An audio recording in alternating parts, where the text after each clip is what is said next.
Good to go. Audio level, David Crisafulli, 1, 2, 3, 4, 5, 6, 7, 8, 9, 10. Let me know when you're good to go. Today we're on the Sunshine Coast for what is another important meeting. And we're doing this because we intend to make the focus about service delivery. Now, the government will continue to talk about the amount of money that's going into health. Well, we want to see that increased, but we also want to see that focused on the front line. It's absolutely vital that the money goes to the areas that's needed. It's absolutely vital that people who are at the front line can make decisions. And here on the Sunshine Coast, you have a situation where the health system is in crisis. Why do I say that? Well, the numbers don't lie. 1 in 2 ambulances are ramped at the hospital. Nearly 1 in 3 patients wait longer than they should when they're in emergency care. You've got 4,000 people who are on the waiting list and over 14,000 who are on the waiting list for the waiting list. The government is losing control of Queensland Health, and that is meaning real problems for people on the Sunshine Coast. And we're doing these because we want the community to have a voice. And by doing this, we intend to effect change from a broken system. And we will continue to do it until the government sharpens its pencil and starts delivering health services at the coalface by empowering doctors and nurses and AMBOs to again take control. And we are determined to make sure that we help fix a system that is in crisis. Over to you, Ross. Nowhere is it more apparent than the Sunshine Coast that Queensland Health has lost control of our health system. We have a CEO who has stepped down at the Sunshine Coast University Hospital, a board member, chair, stepping down as well. This hospital is in crisis. The ambulance ramping is at 50%. We know that they are having numerous code yellows, and there is no solution in sight from this Labor government. The $100 million that was thrown a few weeks ago, not $1 has come to the Sunshine Coast University Hospital, and it's the hard-working doctors, nurses and paramedics who are paying the price. Over to you. How long has this been an issue? And obviously it's ramping up at the moment, but Well, it was 10 years ago that the then Premier Anna Bligh said Queensland Health was a basket case. Well, we've seen that slide continue, and what's most disappointing is the government has sought to blame everyone else but themselves. We've had COVID blamed, we've had Canberra, we've had Campbell, we've had just about any excuse other than the reality. And the reality is, until you trust people at the front line, until you make sure that money is directed at the source rather than the back of house, we will continue to see this crisis. And the whole premise for these town hall meetings have come from patients and paramedics. Every day we have screenshots from whistleblowers who bravely step up and say, this is what's happening at the coalface, including here on the sunny coast. They have had enough. They are seeing that the government is losing control of Queensland Health and they want it fixed.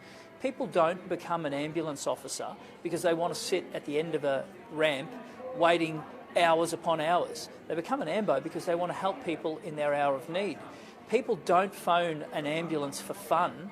They phone because at their darkest hour they want somebody to turn up and provide care for a loved one. And because the government is losing control, because resources aren't targeting, innocent people are falling through the cracks. And we intend to help campaign to fix it, and that is what today is all about. when you say put the money at the front line, is that more beds, more Yes. staff? Well, it starts with better triaging at the front end. It starts with being open and transparent with your data. It starts with making sure that you're not counting a bed that's underneath a shower head as a bed, for goodness sake. A chair doesn't constitute a bed. It starts with saying, this is the real-time data that we're seeing in places like New South Wales. Let's do that here. Let's make sure that the clinicians are making a decision on where the money is spent. That's what a good world-class health system looks like. And we could have taken the approach of saying, well, vote for us in 3.5 years and everything will be fine, but we didn't want to do that. Queenslanders don't deserve to have to sit and wait. We are going to force change from opposition. That is what good, effective, mature opposition looks like, and that's why we're doing these across the state. The stories that you hear here today, where will you take them? We will take them to the floor of Parliament. We will take them to every decision maker until change occurs. And last week, the brave people who make up the health and hospital boards stood up, came to us and said, we are being asked, bullied, into signing off on $500 million of cuts, and we're not going to do it. And we've got their back. They are the people at the front line. That's not where you focus cuts on. That's the front line, and they are at their wits' end. And when we started this campaign, we were mocked and derided, and we were told that we were making up stories. It's the paramedics who are crying out for help. It's the patients, and you'll meet them today. They want the system fixed, and so do we. And we'll keep on making our case strongly on the floor of Parliament. We'll keep on making it strongly in the media until the government acknowledges how bad the problem is and then focuses on the front line in fixing it. We saw photos on social media a couple of weeks ago of, I think it was 21 ambulances went outside school, and we heard from Trevor in Parliament a couple of weeks ago as well. Are these cases just almost a drop in the ocean of the problem? But they matter, and they matter to the individual, and they matter to us. And you mentioned that photo. That's a chilling image, as is the fact that police officers are being used as de facto ambos because ambulance officers can't get out to serve the community they want to serve. That's what happens when a government starts losing control of a system. And we're going to make sure that we do all we can to fix it. How worrying is it? On the Sunshine Coast, we're estimated, I think, to have over 200,000 people here. Yeah, think about this. An ageing population, a growing region, and a health and hospital board that is crying out for help, and instead the government's asking them to cut. That's not fair, and that's why we're fighting for them. That's why we're taking these stories to the floor of Parliament. That's why we'll keep making the case for change. The Sunny Coast is a growing region, and it needs every bit of support to manage that growth. What immediate action do you want to see? I want to see the government acknowledge there's a problem. I want to see the money hit the front line. I want to see us be open and honest with our data. I don't want us to count chairs under showers as a bed. I want decisions made by doctors and nurses, not people who don't understand health. That's what we want to see, and that's what the people in that room want to see. They're not here for political games. They're here to tell their story, and we're here to take that story to the floor of Parliament. These issues are all over the state. How can Sunshine Coast be prioritised? The Sunny Coast is ground zero, and you only have to look at the data to realise how bad it is here. And we're going to fight for every Queenslander, but make no mistake, this region has borne the brunt of a government that's losing control of the health system. And you see that in the numbers. When 1 in 2 ambos have to be ramped at a hospital, something is wrong. When nearly 1 in 3 people aren't seen in the recommended time, something is wrong. When you have 14,000 people waiting to get on a waiting list, something is wrong. And in a growing region with an ageing population, someone's got to fight for them. And the people in that room want it to be us. And we're going to take the fight to the floor of Parliament. Where are those numbers coming from? They're the government's own data. But what the government won't show is the real-time emergency delays, and the government won't show the lack of resourcing per beds. And that happens in other states. It happens in New South Wales and it happens in Western Australia. So there's 2 jurisdictions with different political flavourings, and yet they find it in themselves to be open and honest with data. And we're going to force this government to do the same.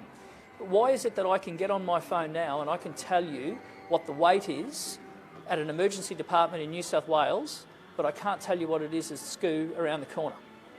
That's not open and honest. That's not transparent. And you can't fix what you don't measure. So we're going to tell these stories on the floor of Parliament to show there's an issue, and we are going to force change from opposition. That's what effective, mature opposition looks like. One from Shirley Toowoomba. Yep. Has the state government overlooked the needs of the Lockyer Valley, choosing to build a new hospital in Springfield over Queensland? I'm not going to pick one Queenslander off against another, but I will say that the Mayor of the Lockyer Valley region raised it directly with me, as has the local member Jimmy McDonald.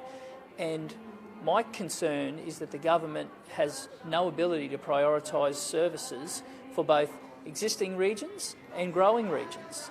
And it shouldn't be a case of having to pick one Queenslander against another. It should be a case of a government that can provide an adequate service for every Queenslander. And it's not happening. And it's not happening because of a failure of doctors, nurses or AMBOs, it's happening because of a culture in Queensland Health that is returning to the bad old days, and we intend to make a case for change for that, and that will benefit people in the Lockyer. On a different topic, State of Origin tonight in Townsville, obviously great for Townsville, but there's word has been $8 million put forward by the government. Yeah, look, those costings will come out. Tonight is a night to celebrate a great opportunity, and what I want to see in time is I want to see every second year regional Queensland have a game. I just don't understand this concept of shopping it around to the highest bidder interstate. Origin belongs in Queensland and New South Wales, and let me let you in on a little secret what's going to happen tonight. The noise that is generated in that stadium will make the MCG, a packed house there, look like a murmur. New South Wales won't know what hit them tonight. The people in Townsville love their league, they love the Maroons, and they will lift the lid tonight.